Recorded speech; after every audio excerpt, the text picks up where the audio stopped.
बाप एक जड़ की तरह होता है। जब बाप इंतकाल कर जाता है ना तो फिर टहनियां बिखर जाती है, बिखर जाती है। जब तक बाप मौजूद रहता है ना फिर औलाद एक दरख्त से जुड़ी हुई शाखों की तरह होती है, और जब बाप चला जाता है तो वही शाखें बिखरे हुए पत्तों की मानिंद हो जाती है। मैं सारे भाइयों से गुजारिश करूंगा, बाप गया है तो ये चमन बिखरना नहीं चाहिए, ये मोहब्बतें टूटनी नहीं चाहिए, दूरियां नहीं बढ़नी चाहिए। दौलत, जायदाद, पैसा ये अपनों के सामने कुछ भी नहीं होता है, ये अपनों के सामने कुछ भी नहीं होता है। अगर किसी का भी कोई काम है और एक कमजोर है तो सारे भाई साथ लग के काम करेंगे। ये है कि मरने की तरफ देख ना जीने की तरफ देख, जब चोट लगे दिल को मदीने की तरफ देख। हमें तो हर हाल में हुजूर का मदीना याद आता है। हम लोगों का अकीदा यह है कि हमारी खुशियां भी हुजूर के कदमों से शुरू होती हैं और हमारे गमों का इलाज भी हुजूर के मदीने से मिला करता है। इसलिए हम अपनी खुशी में भी हुजूर की महफिल सजाते हैं और अपने गम में भी हुजूर की महफिल सजाते हैं। फरमाया गया कि जब जहां पे भी हुजूर की महफिल सजती है अल्लाह उस जमीन को जन्नत की क्यारी बना देता है उतने वक्त के लिए जब तक वहां पे हुजूर के जिक्र या हुजूर की बातें होती है। और खाली जमीन अच्छी नहीं होती है, अल्लाह के फरिश्ते भी आते हैं, अपने परों का साया करते हैं। जब वापस जाते हैं ना और अल्लाह की बारगाह में वापसी हाजिरी होती है तो जिन फरिश्तों के पास से गुजरते हैं ना वो उनसे रोक के पूछते हैं बताओ कहाँ गए थे। वो कहते हैं तुम्हें क्या पता। वो क्यों पूछा। वो कहते हैं तुम्हारे बदन से ऐसी खुशबू आ रही है कि हमने ऐसी खुशबू कभी पहले नहीं सूंघी थी। तो फरिश्ते कहते हैं हम जमीन पे गए थे और वहां मदीने वाले की बातें हो रही थी। ये जो खुशबू है ना उनकी महफिल की खुशबू है। ये बड़ी बाबरकत महफिल है, फिर रब की बारगाह में हाजिरी होती है। हम सुन्नियों का अकीदा ये है कि हमारे नबी गैब जानते हैं। बोलो है कि नहीं? हमारे नबी गैब जानते हैं। हम यहाँ बैठे हैं, हुजूर चाहें तो यहाँ चल के आ सकते हैं, और अगर वो आना मुनासिब ना समझे तो लेटे लेटे अपने मजार से यहाँ तक देख सकते हैं। हम कोई प्रेशर कोई दबाव नहीं देते कि महफिल सजिए तो वो जरूर आएंगे। वो खादिम नहीं है, वो आका है, और आका मातहत नहीं होता है, आका खुद में हाकिम होता है। उनकी मर्जी है, वो चाहे तो आ जाए और वो चाहे तो वहां लेटे लेटे मुलाहिजा फरमा ले। उनकी अपनी मर्जी है। अलबत्ता इतना हम तो जानते हैं आज भी हुजूर किसी गली से गुजरते हैं ना तो हुजूर की खुशबू से वो गलियां महक जाया करती हैं। हाँ, तो हुजूर अगर चाहे तो आ सकते हैं, और अगर वो ना आना चाहे तो लेटे लेटे वहां से मुलाहिजा फरमा सकते हैं। मेरे महबूब ने फरमाया अगर कोई मुझ पे दिल से दुरूद पढ़ता है तो अपने कानों से सुनता हूं, और अगर बेदिली से कोई दुरूद पढ़ता है तो फरिश्ते ला के मुझे उसका दुरूद सुनाया करते हैं। इसलिए मैं अक्सर कहता हूं कि वल्लाह वो सुन लेंगे, फरियाद को पहुंचेंगे। इतना भी तो हो कोई जो आह करे दिल से। अपने हुजूर की जब भी बातें करें या सुने तो वहां दिल को हाजिर रखा करें। ये नहीं कि हाफिज बिलाल साहब और इनके पांचों भाई हम नहीं जाएंगे तो क्या कहेंगे, हम तो गए थे वो नहीं आए, हमारे अब्बा के 40वें में नहीं आए। नहीं, इनके लिए नहीं आना है, हमें अपने नबी के लिए आना है। और सिर्फ यही नहीं, जहां भी लगे कि हुजूर की महफिल सजी है और आपके पास वक्त है तो फिर जाया करो। फिर इंतजार नहीं कि कोई दावत देगा, नोतेगा, रोटी खिलाएगा फिर जाएंगे। अरे यार, टुकड़े खाने तो कुत्ते भी चले जाते हैं, तू आया तो क्या आया यार? रोटी खा के उसका हक अदा करने आया तो क्या आया? टुकड़े खा के तो कुत्ते कुत्ते भी हक अदा करते हैं, तू तो इंसान है और हुजूर का उम्मती है। कोई दावत दे ना दे, कोई बुलाए या ना बुलाए, महफिल हुजूर की है तो दौड़ के जाया करो। कोई पूछे तुझे तो बुलाया भी नहीं था, कह पीछे हट जा, महफिल हुजूर की है और हम आशिक हैं हुजूर के। जब शमा जलती है तो परवानों को दावत नहीं दी जाया करती, जाया फिर तो दीवाने खुद तड़प के जाया करते। और ये आदत हमारी हुजूर देखते, हुजूर देखते। तो जब भी हुजूर की बातें होना फिर दिल से होनी चाहिए, दिल से होनी चाहिए। अल्लाह का शुक्र है उसने हमें और आपको सुन्नी बरेलवी बनाया। कई लोगों को ये भी खुजली हो जाती है, बरेलवी किधर से लग जाता है। तो अगर किसी के जहन में ये कीड़ा हो तो इसे साफ कर लें। याद रखिएगा, कोविड वैक्सीन जानते हैं ना, जानते हैं कब लग रही थी? जब कोरोना था। जब मैं मोटी बात समझा रहा हूं, किताबों के दलाइल अगर मैं मंतिक और फलसफे के हिसाब से दूं तो शायद आपकी खोपड़ी के ऊपर उड़ जाएगा। मैं वो बात बता रहा हूं जो सबकी समझ में आ जाए। वैक्सीन कब लग रही थी? जब कोरोना था। जब से कोरोना गया वैक्सीन आई, तज़किरा कहीं हो रहा है, कोई खरीद रहा है, कोई बेच रहा है? नहीं ना। कोरोना से पहले वैक्सीन थी, कोविड नहीं थी ना। स्टेज वाले भी बोल रहे हैं तो मेहंदी नहीं छूटेगी फोटो की आपकी। हाँ, वैसे आप अगर एहतिकाफ की नियत करके बैठे नहीं तो तब भी बड़ी बरकत महफिल रहेगी। तो उससे पहले कोविड थी, वैक्सीन नहीं थी ना। कब आई? जब कोरोना आया। और कब खत्म हो गई? जब कोरोना खत्म हो गया। मसलक आला हजरत कब लगा? जब वहाबियत ने जन्म लिया और इमाम अहमद रजा ने मुंह तोड़ जवाब दिया, तभी तो मसलक आला हजरत का नारा लगा। उससे पहले मुजद्दिद अल्फसानी कब? जब अकबर ने दीन इलाही का ऐलान किया, तब मेरे रब ने मुजद्दिद अल्फसानी को पैदा फरमाया। और जब तक अकबर का सितम चलता रहा, मुजद्दिद अल्फसानी का कलम चलता रहा। जब जब उसकी फिक्र अंगड़ाई लेती रही, तब तब मुजद्दिद अल्फसानी का जिक्र अंगड़ाई लेता रहा। और जब वहाबियत ने जन्म लिया और जब नबी को अपने जैसा कहा गया, नबी को मर के मिट्टी में मिलने वाला कहा गया माज़अल्लाह, तब बरेली की जमीन पर इमाम अहमद रजा ने जन्म लिया। और याद रखिएगा, जब जब वहाबियत अंगड़ाई लेगी तब तब इमाम अहमद रजा का तज़किरा होगा। जब तक वहाबियत के तज़किरे होते रहेंगे तब तक मसलक आला हजरत का नारा लगता रहेगा। आज वहाबियत खत्म हो जाए, आज मसलक आला हजरत के नारे की जरूरत रही है, तो इससे चलने की जरूरत रही है, इसे पकड़ने की जरूरत है। इसलिए कि जब अकबर से लड़ना पड़ेगा तो मुजद्दिद अल्फसानी की जरूरत है, अगर वहाबियत से लड़ने पड़ेगा तो बरेली के अहमद रजा की जरूरत पड़ेगी। नारे तकबीर, नारे रिसालत, मसलके आला हजरत, नारे तकबीर, नारे रिसालत। अभी वहाबियत खत्म हुई है? नहीं ना। जब खत्म नहीं हुई है तो फिर बरेली वाले का भी नारा लगता रहेगा।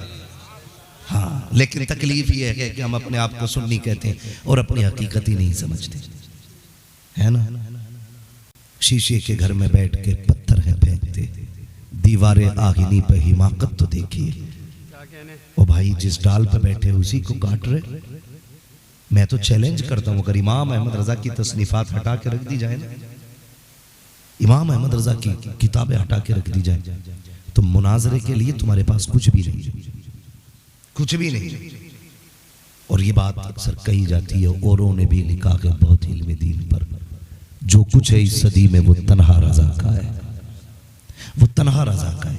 कम से कम हम अपने मोहसिन को पहचाने, अपने मोहसिन को पहचाने। रब का शुक्र है उसने हमें सुन्नी बरेलवी बनाया है।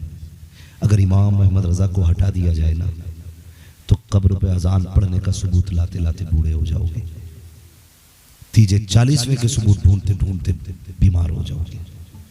हाँ, इसलिए मेरे भाई, हमारी जिम्मेदारी बनती है कि हम अपने मोहसिन इमाम अहमद रजा से मोहब्बत करें। और रब का शुक्र है उसने हमें बरेलवी बनाया है। इमाम अहमद रजा ने हमें हुजूर से दूर नहीं किया, हुजूर के करीब किया गया। उन्होंने कहा था, जान है इश्क मुस्तफ़ा, रोज फजू करे खुदा, जिसको हो दर्द का मजा नाजे दवा उठाएगी। इमाम अहमद रजा इश्क के इमाम है, समझे इस चीज को, इश्क के इमाम है। और उन्होंने हमें हुजूर से इश्क करना सिखाया, इश्क करना सिखाया। लोग तो आज भी बहुत सारे जाते हैं मदीना शरीफ, है ना, सिवाय कैमरे के कोई दूसरा काम नहीं करते। कभी जाली के आगे मोबाइल लेके खड़ा किट किट किट किट डाल रहा, शुक्र है मदीने पहुंच गया।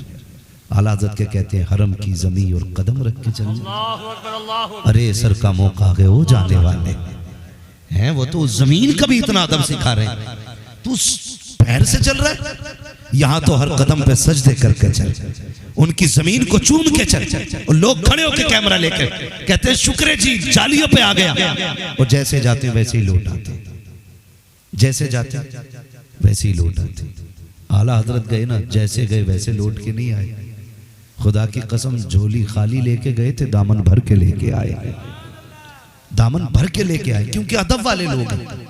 और वहां जितने अदब से जाओगे ना उतना ज्यादा मिला करता है, उतनी ज्यादा मिला करता। लोग ना, अल्लाह माफ करे, कुछ दिन पहले एक वीडियो वायरल किया गया, नज्द की बदमाश औलादों की हरकतें आप देखें। गाड़ी लेके मस्जिद नबवी में, यहां तक कि दरे रसूल तक गाड़ी पे बैठ के जूते पहन के जाते हैं। शर्म नहीं आती, शर्म नहीं आती। जहां 70,000 फरिश्ते सुबह सलाम करने आते हो, 70,000 फरिश्ते शाम को सलाम करने आते हो, वहां लोग जूते पहन के चलते, वहां जूते पहन के जाते हो। और आला हज़रत क्या कहते हैं, उसके तुफैल हज भी खुदा ने करा दी। और यार इश्क देखो, उनका इश्क। लोग खाली जाते हैं, खाली आ जाते हैं। फरमाया गया वहां पे इश्क और अदब लेके जाना, खाली नहीं आओगे। मेरा इमाम मदीने शरीफ हाजिर हुआ और हुजूर के शहर में जाकर के ना आपने नात लिखी, रातों रात जाके। बड़ी मशहूर जमाना नात है। उन्होंने लिखा वो सुए लालाजार फिरते हैं, तेरे दिने बहार फिरते हैं। उन्होंने ये नात वहां लिखी और लिखते रहे, रोते रहे। और रोते रोते सहर के वक्त में, जब सहरी का वक्त आया, आपने ना अपने खलीफ और मुरीद को कहने लगे चलो यार एक नात लिखी है, हुजूर को सुनानी है, हुजूर को सुनानी है। रात ही में उठ के हुजूर के रोजे पे आए और जो नात पढ़ना शुरू की, वो सुए लालाजार फिरते हैं, तेरे दिने बहार फिरते हैं। मौलाना ज़ियाउल्लाह मदनी फरमाते हैं, कहते हैं कि मैं देख रहा था आला हज़रत की हालत, आंखें बरस रही थी और एक दीवानगी थी। और उसके बाद ना तमन्ना जाहिर की, हुजूर बिना देखे पूरी जिंदगी दुरूद व सलाम पढ़ाए। आज अहमद रजा देखना चाहता है, मेरा जी चाहता है तेरे चेहरे को देखूं ना, फिर तेरे चेहरे पे दुरूद भेजूं, तेरी जुल्फों को देखूं, फिर तेरी जुल्फों का तज़किरा करूं, तेरी आंखें, तेरे होठ, तेरे लबो रुखसार का तज़किरा फिर हो, पहले तेरी ज़ियारत होनी चाहिए। कहते ये कहते कहते चीख निकल गई। फिर मेरा हाथ पकड़ के कहने लगे, यार देख तो मैंने बात कितनी बड़ी कर दी, मेरी औकात क्या है, मैं कौन हूँ, हैसियत क्या है। ये देख, ये बगदाद का कुतुब घूम रहा है, ये ईरान का ताजदार फिर रहा है, ये फला सरजमीन का वली टहल रहा है। देख तो सगी कितने बड़े बड़े आए हैं, और कहा मैं कहा हुजूर की चौखट, ये तो गर्दन झुकाए घूम रहे हैं, और एक मैं हूँ कि उनके चेहरे की बात करता हूँ। फिर मेरे इमाम ने अपने आप को इतना गिराया, इतना गिराया, इतना गिराया कि आप कह देते हैं कोई क्यों पूछे तेरी बात रजा, तुझसे कुत्ते हजार फिरते हैं। इतना कहना था, सारे पर्दे हट जाते हैं, सामने मुस्तफा का जलवा साफ नजर आने लगता। नारे तकबीर, नारे रिसालत, मसलके आला हजरत, इश्क़े आला हजरत। ओ भाई, इसलिए मैंने कहा शुक्र अल्लाह का, उसने मैं बरेली का इमाम अता किया है। हाँ, इश्क का इमाम है, इश्क का इमाम है, उसने हमारे अकीदों की हिफाजत की है। अल्लाह तौफीक देना। वैसे तो अब आम तौर पे लोग ना 10-10 हज़ार 20-20 हज़ार एक इलाके से लोग उम्रे पे जा रहे हैं। अल्लाह ले जाए ना किसी को मुकद्दर से हुजूर के रोजे पे, तो फिर अदब करना, अदब करना। ये देखना कहाँ खड़े हो, कभी ख्वाब में भी नहीं सोचा था हमारे कदम इस जमीन तक आएंगे, सोचा भी नहीं होगा। इतनी मुबारक जमीन, वहां खड़े हो जहां की जमीन अल्लाह के अर्श से ज्यादा अफजल है। वहां जाओ ना तो टूटा दिल लेके जाना। जानते हो जब कोई आशिक तड़पता हुआ जाता है ऐसे अब हुजूर की चौखट पे, फरिश्ते कहते हैं आका दीवाना आ रहा है, हुजूर फरमाते हैं तुम चुप हो जाओ, बड़े दिनों के बाद ये फासले मिटे हैं, आज दूरियां मिटा के आया है, मुझे मालूम है कितने दुख उठा के आया। फरिश्ते तुम साइड हो जाओ, आज ये कहेगा हम सुनेंगे, ये झोली फैलाएगा आज हम भीख देंगे। और जब हुजूर देने पे आते हैं ना, तो बरेली वाले ने कहा था कौन देता है देने को मुंह चाहिए, देने वाला है सच्चा हमारा रब। लोग कहते हैं जी हज करके जब से आया और ज्यादा डंडी मार रहा है, जब से उम्रा करके आया झूठ डट के बोल रहा है, तो समझो हाजिरी कबूल नहीं हुई है, कोई गलती कर बैठे। वरना दीवाने हुजूर के मदीने पहुंच जाए और मुकद्दर ले जाए हुजूर के रोजे। मुझे एक बात याद आ गई, बड़ी प्यारी बात है। बंदा गरीब था मगर जूतियां सिलता था, उसने ना एक एक पैसा इकट्ठा किया और इस आरज़ू पे कि कभी तो हुजूर के मदीने हाजिरी होगी। बाल काटता था गालिबन और हुजूर के रोजे की तमन्ना थी, उसने ना जायज तरीके से बाल काटे, एक एक सिक्का इकट्ठा किया और फिर हुजूर के रोजे गया। हाजिरी दे के वापस आया ना, लोग उसको देखते थे कि उसने काम भी छोड़ दिया, फिर आंखें बंद करके बैठा रहता था। किसी ने कहा चाचा यार जब से मदीने से लौटे हो कभी आंख खुली नहीं देखी, अक्सर बंद करके रहते हो, बात क्या है? उसकी आंख में आंसू आ गए, कहने लगा यार ये राज है, राज रहने दो। कब बताओ ना, जब से मदीने से आए हो आंख क्यों बंद रखते हो? उसने कहा इसमें बात यह है कि जब मैं हुजूर की जालियों पे पहुंचा ना, तो एक जमाना था तड़पते हुए गुजरा, एक मुद्दत बीत गई थी हुजूर के रोजे को अखबारों में, इश्तिहारों में, कैलेंडरों में देखते देखते। तमन्ना ये थी जब पहुंचूंगा ना तो फिर जालियों से लिपट के हाले दिल सुनाऊंगा, जब जाऊंगा तो उनकी जालियों से लिपटूंगा, जब कलेजा उनकी जालियों से लगेगा तो ये मुद्दतों की लगी आग बुझाएगी। का जब हुजूर के रोजे पे पहुंचा मैंने तोड़ के हुजूर की जालियों को छूना चाहा, क्योंकि एक जमाने का फासला था, बर्दाश्त न कर सका, तोड़ लगा दी ताकि छू। तो वहां पे मुतव्वा खड़ा था, उसने मेरी कलाई पकड़ी, उसने कहा बाबा हराम हराम, कि ये जो हराम है जो तू कर रहा है बिद्दत बिद्दत का, ये कह के उसने कलाई पकड़ी, मैंने झटका दिया, तोड़ के हुजूर की जाली को पकड़ा, उसने फिर झटका दिया पीछे, कहा मैं मजबूत कलाई का बंदा, पुराना चावल था, उसने कोशिश की हाथ न छोड़ा सका, का फिर उसने अपनी लाठी उठाई और इस जोर से मेरे हाथ पे लाठी मारी कि उसके दर्द से मैं बेहोश होकर गिर जाता हूँ। कहता फिर मुझे होश नहीं था, मेरे साथ क्या हुआ? कहता लेकिन तकदीर ने करम ये किया, जैसी बेहोश हुआ हूँ इधर आंख बंद हुई है, मुकद्दर की आंख खुल जाती है। क्या देखता हूँ कि इधर गिरा हूँ, उधर हुजूर की गोद में सर रखा हुआ है, मेरे नबी ने हाथ पकड़ा है, जहाँ चोट लगी थी उस जगह पे आका हाथ रख के कहते हैं यार दर्द हो रहा है ना, बड़ी चोट लग गई है। तभी इतना कहा, हुजूर आना चाहता था, उसने आने न दिया। आका फरमा रहे थे कि परेशान क्यों होता है, यार तक आने के लिए लाठी खाना पड़ जाया करती है, क्या तुझे इसका दुख है? कहा जब आका ने इतना कहा, कहा वो लम्हे थे जब आंखें बंद थी, मैं इसलिए आंखें बंद करता हूँ, काश फिर से वो घड़ी आ जाए, फिर से मुस्तफा आ जाए, और यार इस आंख में जीता हूँ, कहते ये कोई आकर चल तुझको मदीने में सरकार बुलाते। नारे रिसालत मसलके आला हजरत। ओ भाई खुदा नसीब से मदीना ले जाए ना, तो फिर मुकद्दर का धनी समझना अपने आप को। और मैं लोगों को मशवरा ये भी देता हूँ, पासपोर्ट है, जाने की सहूलतें हैं, तो एक सफर हुजूर के मदीने का जरूर करें। नौजवानी में करो, खुदा की कसम फिर देखो हुजूर की जालियों का मजा ही कुछ हो रहा है। जाओ तकदीर अगर ले जाए तो हुजूर का मदीना है। लोग पता नहीं कैसी कैसी बातें करते हैं। अब तो जदीद दौर है ना, जिसे 4 वर्ड इंग्लिश के आ जाते हैं ना, कहता जी मैं अल्लाह रसूल को मानता हूँ, मैं मसलक के चक्कर में नहीं पड़ता, मैं अकीदत के झगड़े में नहीं पड़ता हूँ। ये तो मौलवियों ने अपने बना रखे, मौलवियों ने अपने नहीं बनाए। मेरे नबी ने फरमाया था मेरी उम्मत में 73 फिरके होंगे, सबके सब जहन्नमी होंगे, एक फिरका सिर्फ जन्नती होगा। सहाबा ने पूछा हुजूर वो कौन सा होगा? फरमाया मा अना अलैहि व अस्हाबी, वो होगा जो मेरे और मेरे सहाबा के तरीके पे होगा। शुक्र अदा किया करो, अल्लाह ने हमें वो तरीका दिया है जो सहाबा का तरीका है, जो हुजूर के अहले बैत का तरीका है, हमें उसी तरीके पे अल्लाह ने रखा हुआ है। और फिर बात जब हुजूर के मदीने की आ गई है, कहाँ छेड़ खोले हैं गेसू यार ने, खुशबू कहाँ तक है। ये बात इसलिए भी कर रहा हूँ मैं क्योंकि मैं हुजूर के मदीने की बात कर रहा हूँ, ताकि अल्लाह हाफिज बिलाल साहब के वालिद की कब्र को जन्नत की क्यारी बना दे। हाँ, हुजूर का शहर रब को कितना प्यारा, कुरान में फरमाया ला उक़सिमु बिहादिल बलद, व अंत हिल्लुम बिहादल बलद व वालिदिम व मा वलद। कुरान में फरमाया गया, महबूब मुझे तेरे शहर की कसम। बातें होने लगी, किस शहर की कसम खाई गई? कुरान ने फैसला कर दिया, व अंत हिल्लुम बिहादल बलद, मैं उस शहर की कसम इसलिए खा रहा हूं क्योंकि इस शहर की जमीन पे तेरे तलवे लगा करते, तो इस शहर में रहता है इसलिए मुझे शहर की कसम है। फिर उलमा ने इख्तिलाफ किया, ये शहर मक्के की है, कसम मक्के की है कि मदीने की? मुहद्दिस देलवी फरमाते हैं कि जब तक हुजूर मक्के में रहे कसमें मक्के की थी, जब हुजूर मदीने में आ गए तो कसमें मदीने की हो गई है, कसमें मदीने की हो गई है।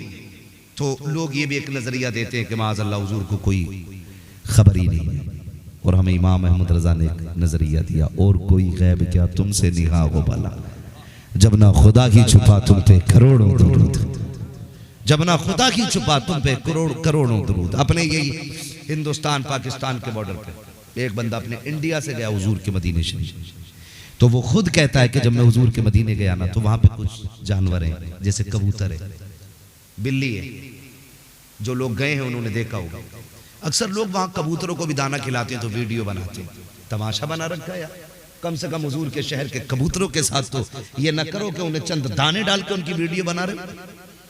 क्या दिखाना चाहते हो? हुजूर के शहर के कबूतर तुम्हारे दानों पे पलते?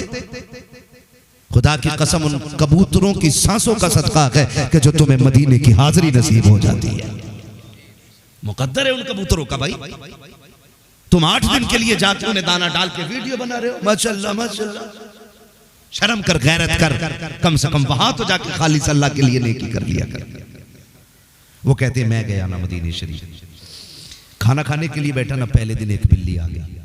मेरे दिल में ये ख्याल पैदा हुआ, देखे हुजूर कितना प्यार करते हैं, हुजूर हमसे कितना प्यार करते हैं। गौर करें आप, कहते हैं जब मैं पहले दिन खाने के लिए बैठा ना तो बिल्ली आ गई। मैंने सोचा मेरे हुजूर के शहर की बिल्ली है, मैंने अपने आगे का कुछ खाना उसको खिला दिया। कहते हैं फिर दूसरे टाइम में आ गई, मैंने फिर खिलाया। का 3 दिन आते आते बिल्ली को हो गए। फिर मुझे ऐसा लगा कि बिल्ली मुझसे मानूस हो गई और मेरे दाएं बाएं मेरी गोद में खेलती रहती। कहते मेरे दिल में आया, यार इस बिल्ली को मैं अपने शहर न ले जाऊं, इस बिल्ली को मैं अपने शहर न ले जाऊं, क्योंकि ये बिल्ली मुझसे मोहब्बत करने लगी है।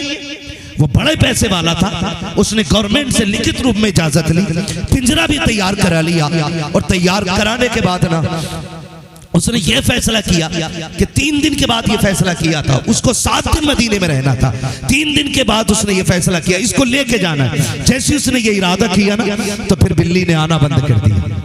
जब बिल्ली ने आना बंद किया ना, उसने सोचा पता नहीं कहां चली गई, फिर ख्याल आया कहीं चली गई होगी। उसने कागज तैयार कराए, सब कुछ कराया। कहते हैं जब मैंने तैयार करा लिए कागज, इजाजत में मिल गई कि बिल्ली को ले जा सकते हो। कहते हैं फिर जब आखिरी रात थी ना और मैं पहुंचा हूं ना हुजूर की जालियों के पास, मैं जाकर के बैठा, आखिरी सलाम करना था। मैंने देखा बिल्ली हुजूर की जालियों से लगी बैठी है। मुझे लगा शायद ये बीमार है इसलिए यहाँ आके बैठ गई है। वो कहते 3 दिन पहले जैसे देखा था उससे ज्यादा कमजोर बिल्ली हो चुकी थी। कहता मैंने सलाम किया, सलाम करके आखिरी हुजूर को मैं कमरे पे आ गया। सुबह चूंकि मदीना छोड़ना था इसलिए हुजूर के रोजे पे गया, और जैसे कि मैं कमरे में आकर लेटा, अल्लाहु अकबर, आका करीम मेरे ख्वाब में तशरीफ लाते हैं, मेरे ख्वाब में तशरीफ लाते हैं। मेरे ख्वाब में आने के बाद कहते हैं कि तेरा चेहरा तो ऐसा ना था, तू इतने नसीब वाला नहीं था कि मैं तुझे अपना चेहरा दिखाता, लेकिन जिस दिन से तूने अपने शहर ले जाने की बात की है, इस बिल्ली ने खाना छोड़ दिया है,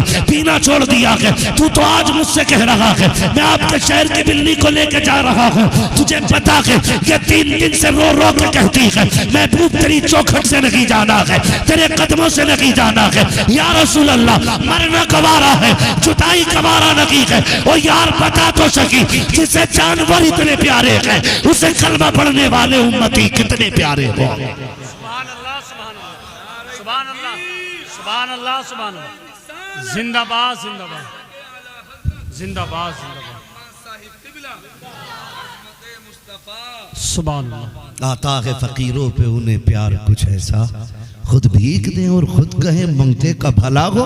अरे मंगता तो है, मंगता कोई शाहों में दिखा दो जिसको मेरे सरकार से टुकड़ा ना मिला हो। हाँ, जिसको मेरे सरकार से टुकड़ा ना मिला हो। अल्लाह तौफीक दे और हुजूर के मदीने पहुंच जाना। कोशिश ये करना वहां की खाक मिल जाए तो उसे चाट लेना। इसलिए कि मेरे महबूब ने फरमाया था, सहाबा मेरी शहर की मिट्टी में शिफा रखी गई है। सुभान अल्लाह। वो कहा था ना किसी ने, न हो आराम जिस बीमार को सारे जमाने से, उठा ले आए थोड़ी खाक उनके आस्ताने से। उठा ले आए थोड़ी खाक उनके आस्ताने से। शुक्र है अल्लाह का कि उसने हमें और आपको सुन्नी बरेलवी बनाया है। नौजवान बस एक बात और कह दूं, आज चुके एक बाप के चेहल्लुम के मौके पे महफिल सजी है। बाप औलाद की जिंदगी में इतना बड़ा किरदार होता है, इतना बड़ा किरदार होता है कि उसके इंतकाल के बाद ऐसा लगता है जैसे सर से आसमान हट गया। जमीन तंग हो गई है।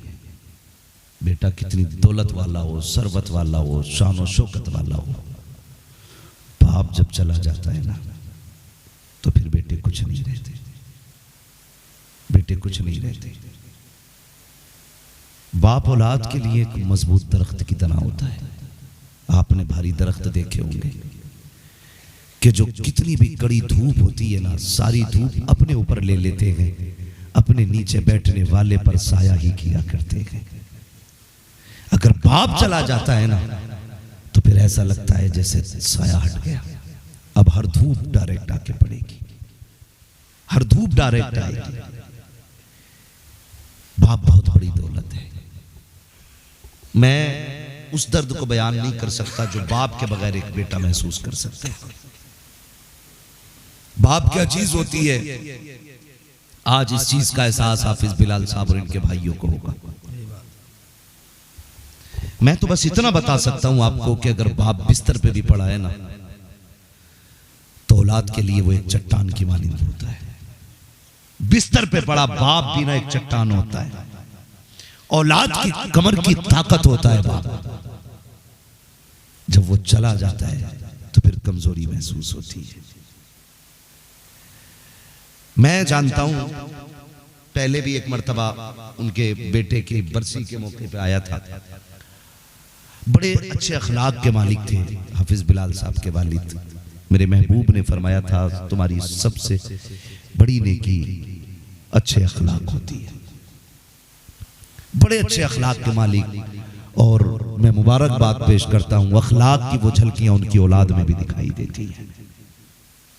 हाँ, ये भी बहुत बड़ी बात है कि बाप के असर अच्छे नेकी अच्छे कामों की आदतें अगर औलाद में दिखाई दें तो ये रब के करम भी से एक टुकड़ा करम का होता है। बड़ी बात होती है। बड़े अच्छे अखलाकों के मालिक, बड़े खुश मिजाज और उलमा से बेपनाह मोहब्बत करती है। उनकी औलाद भी मोहब्बत करती है और ये अपना अपना नसीब होता है। कुछ कहते हैं साहब ये मौलवी खाने और पीने वाली कौम है, लेकिन कुछ लोग इन्हीं को अपना जरिया मुआश और जरिया आखिरत भी समझते हैं। मैं कहना यह चाहता हूं, जो उलमा से प्यार करते हैं ना, मैंने यहां तक सुना है कि जो उलमा से मोहब्बत करेगा उसकी कब्र को अल्लाह रोशन फरमा दे। इसलिए कि देखो, मैं जो कुर्सी पे बैठा हूं, एक मोटी सी बात है, मैं जो कुर्सी पे बैठा हूं इसलिए नहीं कि मैं एक तुरक का बच्चा हूं, इसलिए नहीं कि मैं एक बड़े परिवार से हूं, इसलिए कुर्सी पे मैं नहीं बैठा हूं कि मेरा खानदान बड़ा है, इसलिए बैठा हूं कि मैं आपसे हुजूर की बातें कर रहा हूं। यही तो वजह है ना, सिर्फ यही वजह है कि मैं आपसे हुजूर की बातें कर रहा हूं, इसलिए मुझे ये कुर्सी दी गई है। अब अगर कोई किसी आलिम से प्यार करता है तो वो सिर्फ इसलिए प्यार करता है कि उसके सीने में हुजूर का दिया हुआ दीन होता है। और उलमा हुजूर के दीन के वारिस होते हैं, तलबा हुजूर के घर के मेहमान होते हैं। मेरे मेहमान को कोई इज्जत दे, मेरा कलेजा ठंडा होता है। कोई हुजूर के मेहमान को इज्जत दे, मदीने वाला राजी होता है। और फिर जो मौत उन्हें मिली है, दुआएं मांगा करो अल्लाह ऐसी मौत दे। नसीबों से ये मौत मैसर होती है। वहां शमीम साहब, रमजान में पहली बात मौत आ जाए, इससे बड़ी खुशी की बात क्या होगी? इससे बड़ी खुशी की बात क्या होगी? रमजान में मौत आ जाए। अरे मरना तो सभी को है ना। आए दिन अखबारात में छपता है, गाड़ी लड़ गई, अभी गाड़ी एक्सीडेंट हुआ, 7 लोग जिंदा जल गए। ये भी एक मौत थी। शराब पी कर नाली में गिरा, मर गया। ये भी एक मौत है।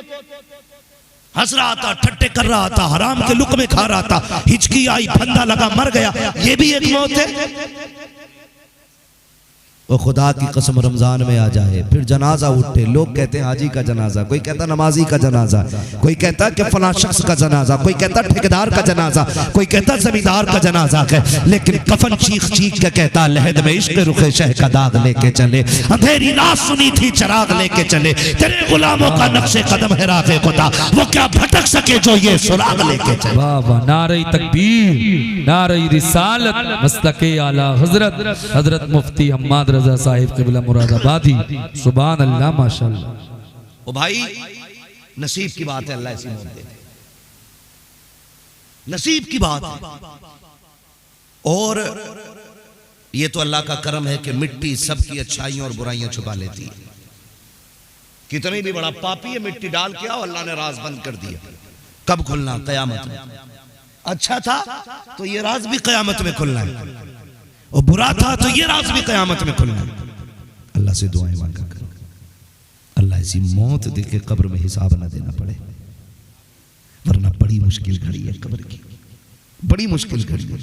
यकीनन ये उलमा से प्यार या उनकी कोई नेकी तो थी जिसने इस मुबारक महीने में आखिरत के सफर की सादत बख्शी है। हाँ, आखिरत की सादत, सफर की सादत बख्शी है। याद रखिएगा, उलमा से प्यार करना, अगर उनके एक वस्फ पे बात की जाए कि वो उलमा से बहुत प्यार करते थे जी, तो अगर इस पे आप गौर करें, हमारी कौम समझती नहीं है। कहते हैं इसके मजे आ रहे हैं, बड़ा मालदार हो रहे हैं। एक बंदा दिखा दो जो मदरसों से, मदरसे वालों से प्यार करता हो और वो कभी भूखा सोया हो। क्या बात है। एक घर दिखा दो। बेशक।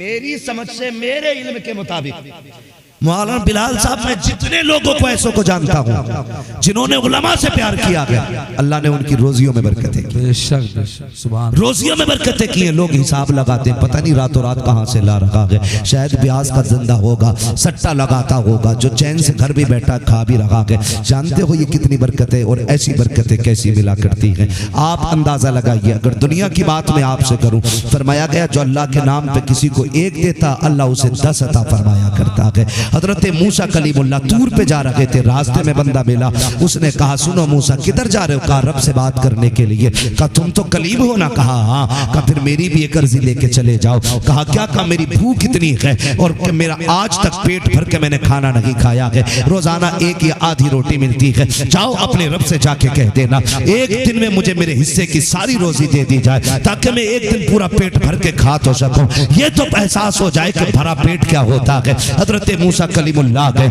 मालिक तेरा वो बंदा भूखा रहता है, वो ये कह रहा है जितनी मेरे नसीब में रोटियां लिखी है इकट्ठी एक दिन दे दी जाए ताकि मैं पेट भर के खा सकूं, उसके बाद भूखा मरना गवारा है। रब से मूसा ने कहा, रब ने एक दिन में उसको सारा रिस्क दे दिया, उसने पेट भर के खाया, जो बचा सारा खुदा की राह में खर्च कर दिया। उसने 10 दिया, अल्लाह ने फिर उसको 100 अता फरमा दी, उसने उससे 10 खाई, फिर उसने 90 खर्च कर दी, फिर अल्लाह ने उसका 10 गुना अता किया। कुछ दिन के बाद मूसा कलीमुल्लाह का गुजर हुआ, जब गुजर होता है देखा दरवाजे पे भीड़ लगी है, कहते मालिक ये क्या मामला है, उसके हिस्से का सारा रिस्क दे दिया गया था, अब उसके दरवाजे पे भीड़ कैसी?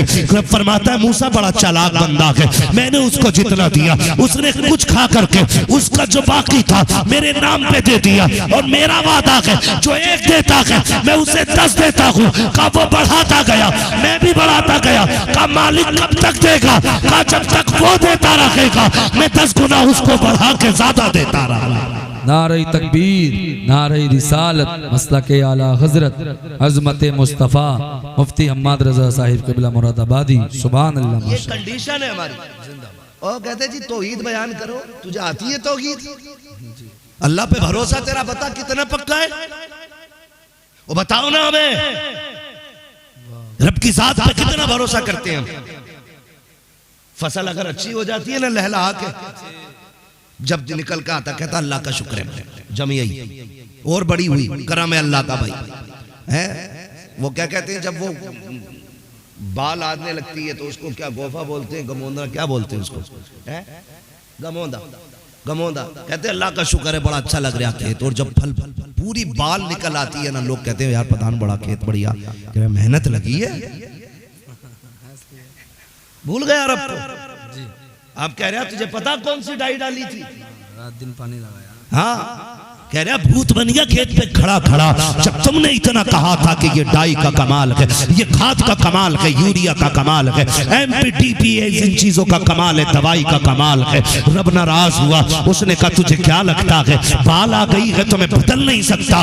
वो गेहूं के बाल के अंदर दाने को सुखा देता है, फिर जहां 35 क्विंटल निकलना था वहां 5 क्विंटल जब आता है, कहता फसल मारी गई, कीड़ा लग गया, ज़कात नहीं देनी है, अल्लाह ने फसल मार दी। और यार जब फल निकल के आया था उस दिन तुझे दवा का नाम नहीं लेना था, डाई का नाम नहीं लेना था। अब बता किधर गई तेरी डाई, कहां गया तेरा खाद, कहां गई तेरी मेहनत? जब बाल निकली थी तब भी ये कहता खुदा ने दिया है, खुदा की कसम पिछले सारे नुकसानों को वो एक फसल के अंदर भरपाई करके पूरा करने की ताकत रखता है। बेशक। नारे तकबीर, नारे रिसालत, मसलके आला हजरत। सुभान अल्लाह माशाअल्लाह। ये कंडीशन है हमारी।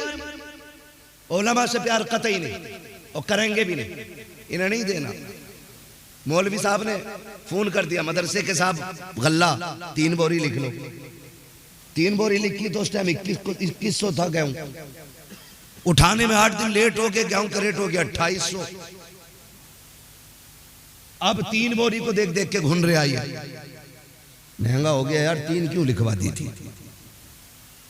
फिर कह रहा मौलाना यार एक ही ले जाओ। रेट बढ़ गया, नियत बदल गई, नियत बदल गई हमारी रेट बढ़ते ही। और फिर 1 रख ली, 2 रख ली, 1 दे दी। फिर अल्लाह ने एक फोड़ा निकाला, हॉस्पिटल में डाल दिया, 7 फसलों का एक डॉक्टर को दिलवा दिया, हो गया सीधा। फिर कह रहा अल्लाह ही मालिक, अल्लाह ही मालिक, अब भी मत कह। ओ भाई अपने रब की जात पर भरोसा रखो। उसने कहा तुम हमें 1 दो, हम तुम्हें 10 देंगे। ये उनकी एक आदत थी। और याद रखिएगा ये तो दुनिया का फायदा है और आखिरत का फायदा देखे, आखिरत का फायदा देखे। उलमा की बात छोड़िए, बहुत बड़ी जात होती है उलमा की। उलमा की वो जमात है जिनके लिए समंदर में मछलियां दुआएं करती है, वरना जितने दुश्मन होते हैं ना उलमा के, ये एक कदम नहीं चल पाए, एक दिन जिंदा नहीं रह पाए। लेकिन दुश्मनों से ज्यादा अल्लाह की मखलूक इनके हक में दुआएं किया करती है। ये सच्चाई है, बड़ी बात है। वो एक शख्स ना बच्चे को मदरसे लेके आया पढ़ाने के लिए। बच्चा छोटा था, मदरसे पहुंचे तो मदरसे वालों ने कहा कि भाई खाने का खर्चा मदरसा नहीं उठा पाएगा, हमारा कोटा फुल हो गया, कोटा फुल हो गया। अल्लाह तौफीक देना, एक बेटे को हाफिज जरूर बनाना, एक बेटे को हाफिज जरूर बनाना। आप कहेंगे क्यों? याद रखिएगा कम से कम घर में एक बेटे का हाफिज होना तुम्हारे लिए जन्नत का टिकट बन जाएगा। लोग कहते हैं अरे बड़ी अच्छी जिंदगी जी के गए, 4 प्लाट छोड़े, 18 मकान छोड़े, 3 गाड़ियां, लोडो गदगद कर रहे, काम कर गया औलाद के लिए। काम नहीं, अगर पीछे कुरान वाला नहीं है ना तो सबसे नामुराद जिंदगी जी के मराए, सबसे नामुराद जिंदगी जी के मराए। इससे बुरी जिंदगी किसी की नहीं है। इसने दुनिया का इंतजाम तो किया, कब्र का कुछ ना कर। इससे बुरी जिंदगी किसकी होगी? किसकी होगी जिंदगी जिसने कब्र का कोई इंतजाम ना किया हो? ओ भाई वो बच्चे को लेके आए, बड़ा आशिक था कुरान का बंदा। उसने कहा जी हुजूर रख लेना, कहा नहीं खाना नहीं मिलेगा। तो कहने लगे सुने, जब आपके मदरसे के बच्चे खा लिया करें तो कुछ सूखे टुकड़े तो फेंकेंगे ना, कुछ सब्जी या चावल तो गिरेंगे। कहा कि जो बचा कुछ गिरा हुआ हो ना वही मेरे बच्चे को खिला दिया करना, लेकिन मेरे बच्चे को कुरान जरूर पढ़ाया जाए। बाप ये कह के छोड़ आया।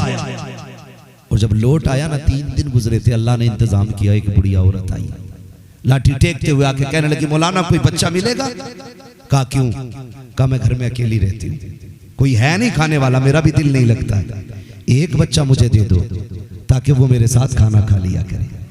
उस्ताद ने उसी बच्चे के चेहरे की तरफ देखा, कहने लगे माँ ये बच्चा चलेगा?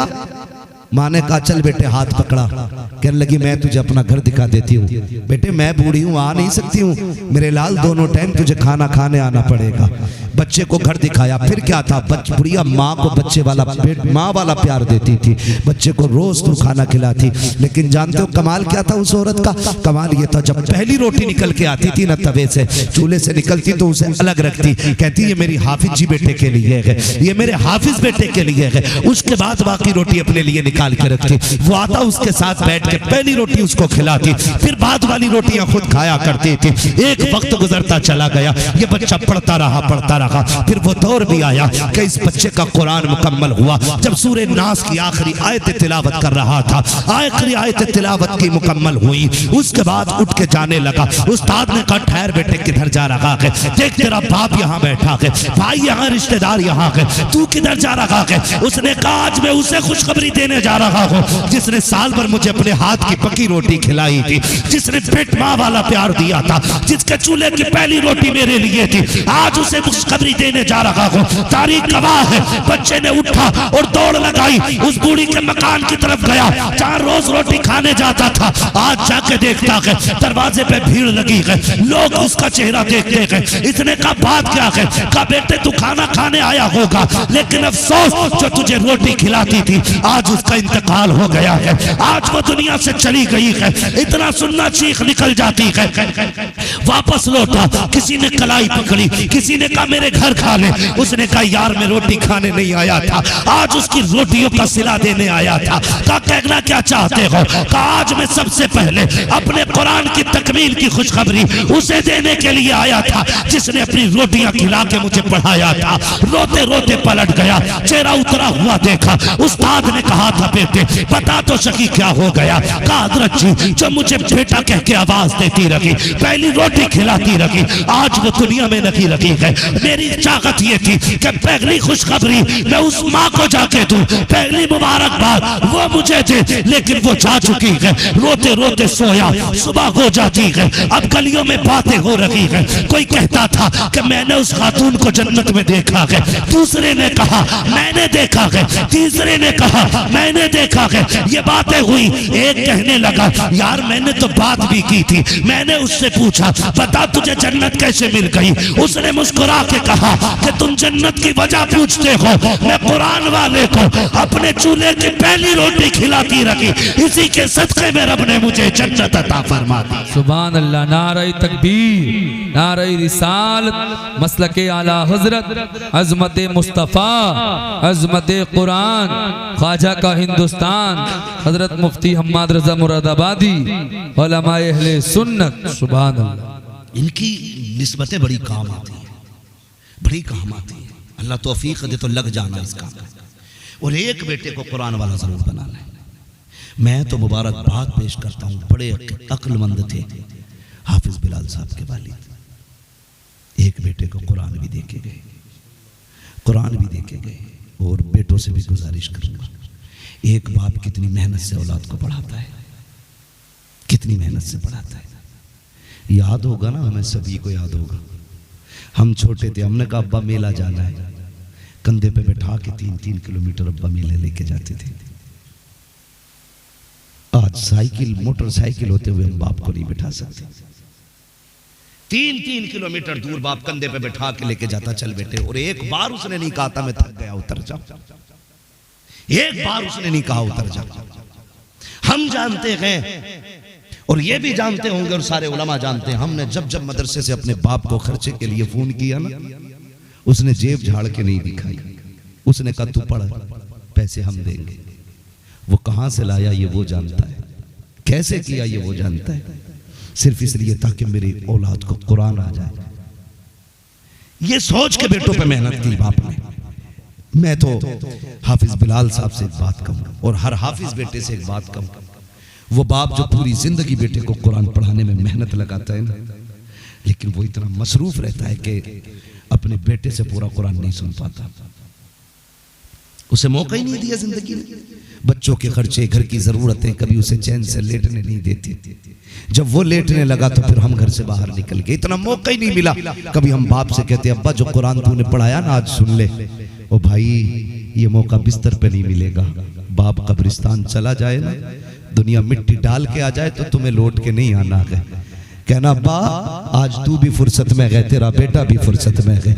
जिस दिन के लिए तूने कुरान पढ़ाया था ना, आज तेरा बेटा तुझे कुरान पढ़ के सुनाएगा। मैं तो कहता हूँ खुदा की कसम, इस दिन के लिए बाप बेटों को कुरान पढ़ाता है, इस दिन के लिए बच्चों को कुरान पढ़ाया जाता है। बैठ फिर बाप की कब्र पे अलहम से लेके वन्नास तक पढ़ता चला जा। कब्र की जितनी मुश्किलें होंगी सारी आसान होती चली जाएगी। मैं तो दावे के साथ कहता हूँ, अगर बेटा बाप को कुरान सुनाएगा, खुदा की कसम एक एक आयत के सदके में खुदा तेरे बाप की कब्र पे इतनी रहमतें बरसाएगा, तू उठ के बाद में आएगा, अल्लाह तेरे बाप की कब्र को जन्नत पहले बना डाले। वाह वाह, नारे तकबीर, नारे रिसालत, अज़मत मुस्तफ़ा, अज़मत कुरान।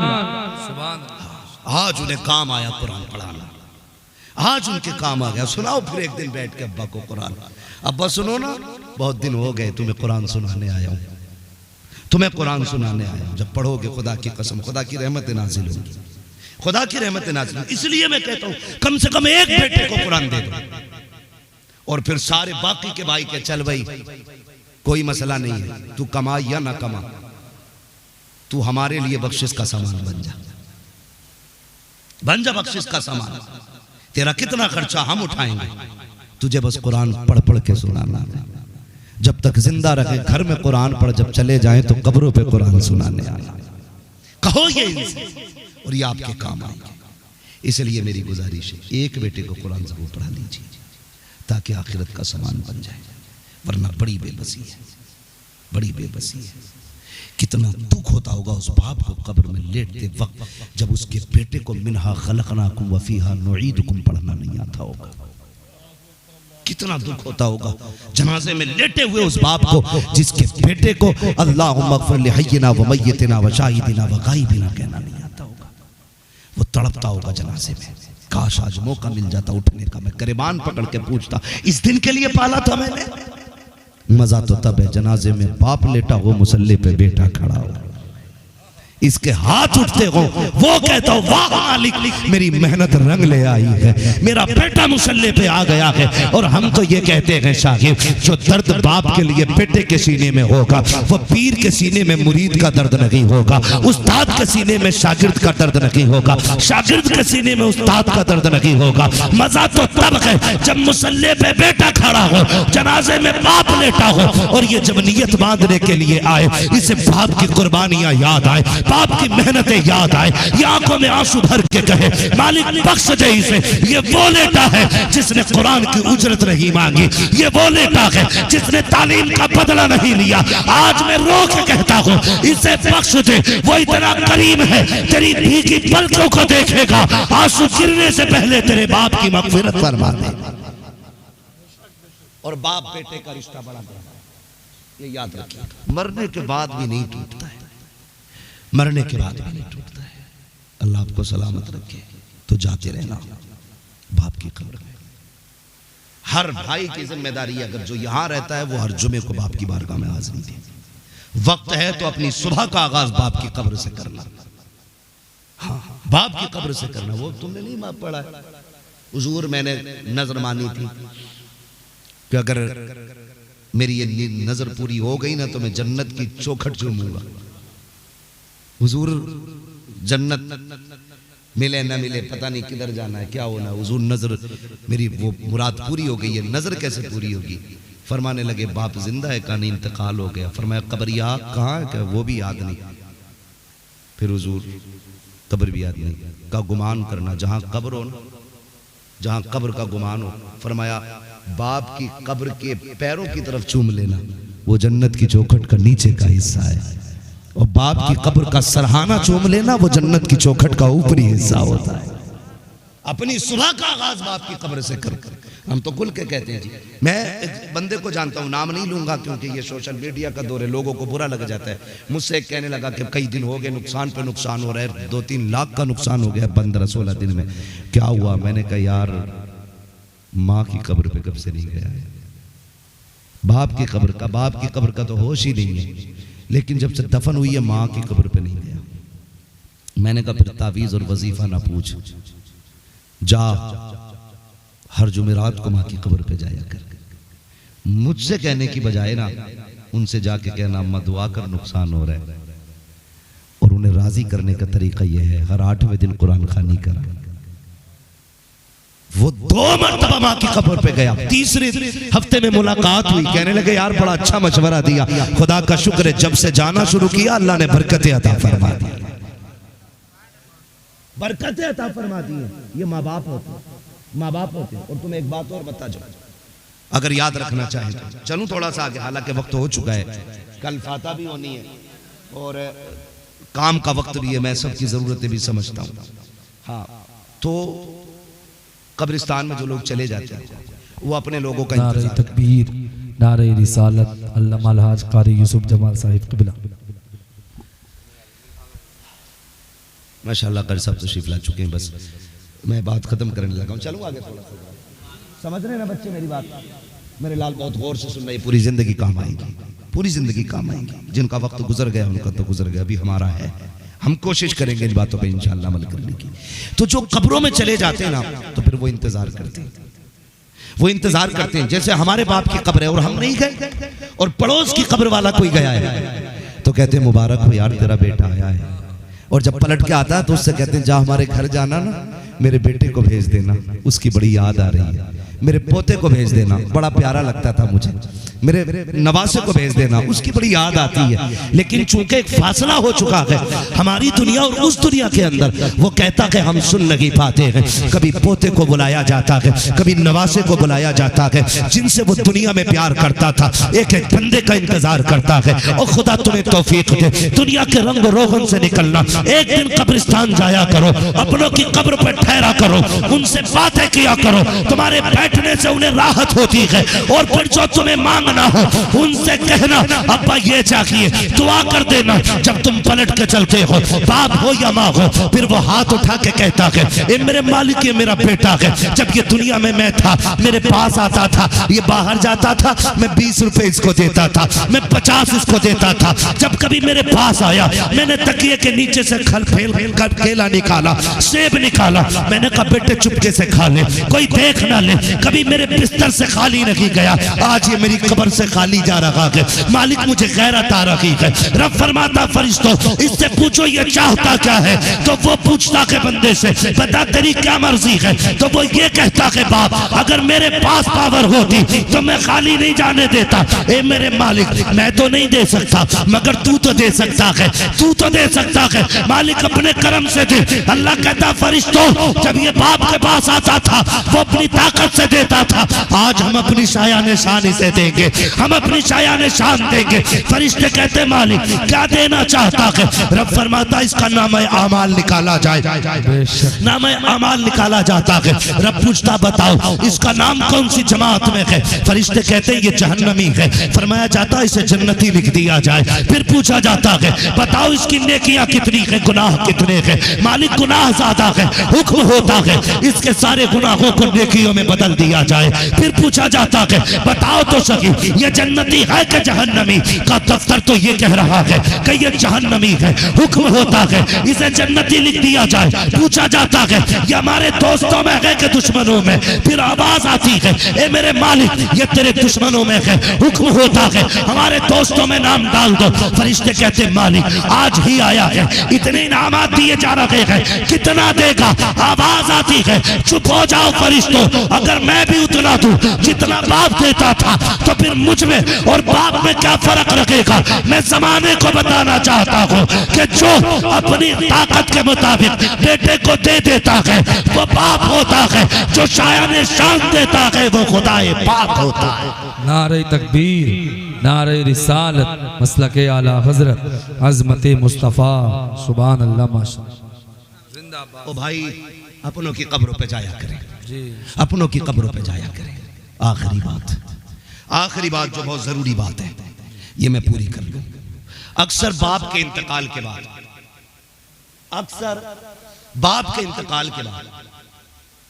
बाप यूं समझे एक जड़ है। क्या है बोले, थक गए पीछे वाले लोग, मजबूरी में तो कोई नहीं बैठा ना।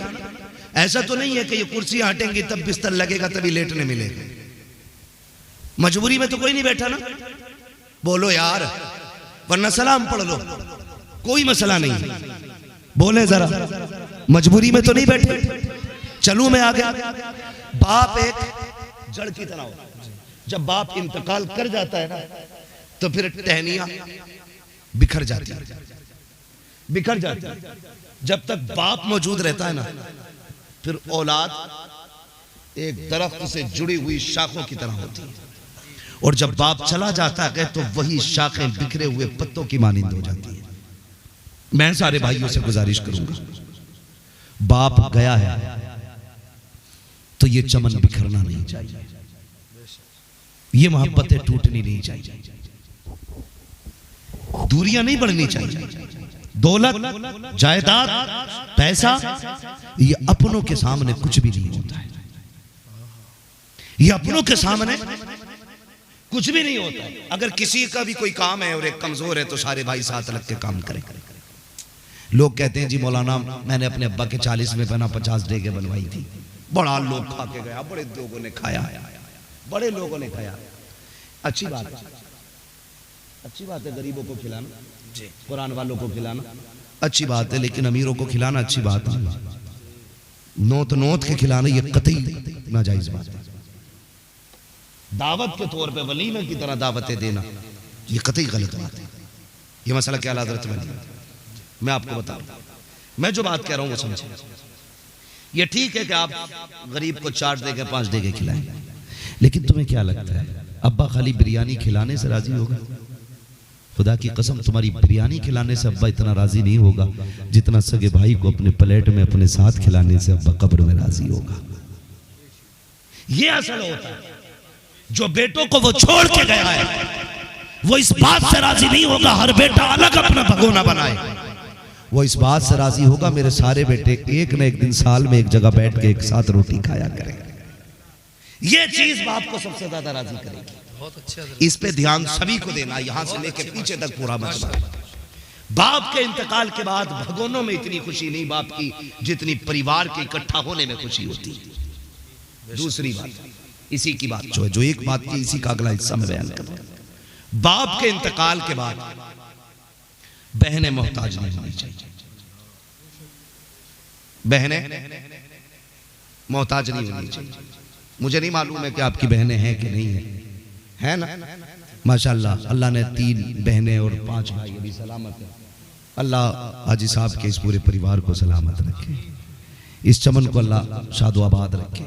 तो मैं एक बात सभी से कह रहा हूँ, ये नहीं मैं बिलाल साहब से या इनके भाइयों से, मैं सारे हुजूर की उम्मत के नौजवानों से जो यहाँ बैठ के सुन रहे हैं उनसे भी, और जो सोशल मीडिया के जरिए हिंदुस्तान दुनिया में कहीं भी सुनते, मैं सभी से ये कह रहा हूँ भाई बाप के इंतकाल के बाद ना बहनों को लावारिस नहीं बनाना है, लावारिस नहीं बनाना है। अक्सर लोग कहते हैं जब बाप चला जाता है तो बेटियों का महका उजड़ जाता है, लेकिन हमें ये मिसाल बदल देनी है, बदल देनी है।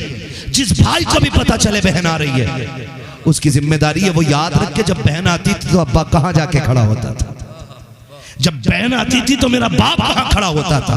अगर तुम्हारा बाप यहां से निकल कर रोड पे जाता था तो दौड़ के रोड पे पहुंच जाओ, अगर वो बस स्टैंड पे जाता था तुम बाइक उठा के वहां चले जाओ, उसको देख के मुंह ना बिगाड़ना, ऐसे चेहरे से इस्तकबाल करना कि तुम्हारे चेहरे के अंदर उसे बाप का चेहरा दिखाई दे जाए। खुदा की कसम वो तेरे लुक़मे खा के राजी नहीं होगी, तेरे चेहरे में बाप का चेहरा देख के मुस्कुराने लग जाए। असल काम ये करना है, असल काम ये करना। और आपके दरवाजे पे आपकी बहन राजी हो गई ना तो कब्र में सिर्फ बाप राजी नहीं होगा, मदीने में रसूल पाक भी राजी होंगे, खुदाए पाक भी राजी होगा। तो ये जिम्मेदारी वाले काम है जो सबसे ज्यादा हमारी कौम के अंदर तबाही फैला रखेगा। अल्लाह तौफीक दे, परिवार को बिगड़ने नहीं देना है, बिखरने नहीं देना है, मोहब्बतें बांटनी है, एक दूसरे से प्यार करें, एक दूसरे से मोहब्बत करें। माँ बाप बड़ी दौलत है, इसकी कद्र करें। अगर माँ बाप पे बात करता तो और भी कई घंटे चाहिए थे। बस एक यूं समझ लें, मेरे हुजूर अपने चचा के साथ चल रहे थे ना तो हुजूर के चचा हुजूर के अदब में पीछे थे। हुजूर ने कलाई पकड़ के कहा चचा मेरे पीछे ना चला करो, तुम मेरे पीछे चलते हो तो लगता है कि मैं अपने बाप के आगे चल रहा हूँ। चचा ने कहा या रसूल अल्लाह ऐसे क्यों? कहने लगे लोग कहते हैं तुम्हारा चेहरा मेरे बाप के चेहरे से मिलता है। हुजूर ने चचा की इतनी इज्जत की है, चचा की हुजूर ने इतनी इज्जत की। जिसने चचा को इतना एहतराम दिया हो, अगर बाप उसका दौर पाता तो वो बाप को कितनी इज्जत देता। अब हम सब की जिम्मेदारी बनती है अपने माँ बाप की इज्जत करें, कदर करें। फरमाया गया वक़ज़ा रब्बुका अल्ला तअबुदू इल्ला इय्याहु व बिल वालिदैनि इहसाना, तुम्हारे रब ने फैसला फरमा दिया कि तुम्हें इबादत सिर्फ अल्लाह की करनी है, और इबादत के बाद जो सबसे पहला काम करना है वो अपने माँ बाप के साथ हुस्न सलूक करना है, अपने माँ बाप के साथ हुस्न सलूक करना। गोया मशीयत का इरादा ये, पूरी रात खड़े होकर इबादत करो, लेकिन सुबह को तुमने बाप को घूर के देख लिया, मैं तेरे सजदे तेरे मुंह पे मार दूंगा। वो तो ये कहता है तू ईशा पढ़ के सो जा, फजर पढ़ने के लिए मुस्कुरा के उठ, अपने बाप का चेहरा हंस के देख, तेरी पूरी रात को मैं इबादत में लिख डालूंगा, तेरी पूरी रात को इबादत में लिख दूंगा, पूरी रात को इबादत में लिख दूंगा। याद रखिएगा ये इबादत तब तक है जब तक बाप का चेहरा मौजूद है, जब तक बाप का चेहरा मौजूद है। ये चला गया तो इस इबादत से महरूम हो जाओगे। पूछा गया ये कैसे पता चलेगा अल्लाह राजी है कि नाराज? महबूब फरमाते हैं उठ के बाप का चेहरा देखो, अगर तुमसे तुम्हारा बाप राजी है तो समझ लो तुमसे तुम्हारा खुदा भी राजी है। फरमाया अगर बाप नाराज है तो समझ जाओ खुदा भी नाराज है। खुदा की नाराजगी का पता बाप की नाराजगी से चलता है, खुदा की रजा का पता बाप की रजा से चलता है। अब मेरी गुजारिश हर शख्स से है, उम्मीद करता हूँ हर शख्स अपने बाप की इज्जत करेगा, हर कोई अपने बाप की कदर करेगा, उन्हें कभी ताना न देना, उन्हें कभी जलील न करना, उन्हें कभी डांटना मत, उनके साथ खड़े रहना। मैं तो कहता हूँ माँ बाप के साथ फ्रेंडली रहा करो, फ्रेंडली रहा करो। कभी कंधे पे हाथ भी रख के कहा करो अब्बा बताओ कैसी कट रही है, कभी 5 मिनट देख के पूछा करो जवानी के दिन बताओ तुम्हारे कौन यार थे, कभी पूछा करो उनसे ये भी। खुदा की कसम तुम्हारे जो कैप्सूल और बोतलें होती है ना, उनसे उनको इतनी एनर्जी नहीं मिलती जितने तेरे प्यार के लहजे से उनको ताकत मिला करती। तो आप अपने बाप के साथ इस तरह रहें, फ्रेंडली रहें। हर कोई फ्रेंडली ना रहे, ये नन्हे मुन्ने फ्रेंडली ना रहे, कभी एक कंधे पे हाथ रखने लगे। हाँ, तुम्हें अदब कर। और मैं बच्चे बैठे हैं, मैं इनसे ये बात भी कह जाऊँ, मेरे लाल अगर मोबाइल चलाते हो ना तो इसको न चलाना, उससे ज़्यादा कोशिश करें कि आप किताबें पढ़ें।